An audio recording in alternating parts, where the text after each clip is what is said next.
যাদবপুরের সিপিআইএমের প্রার্থী সুজন ভট্টাচার্য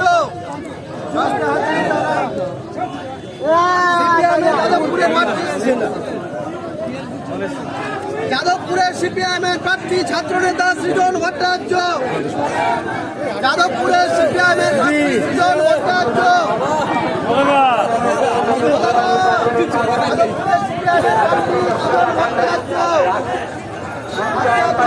আপনারা দেখছেন আওয়াজ রোজকারের হক কথা। For more updates about Awaaz, please subscribe our YouTube channel Rajshekhar thali.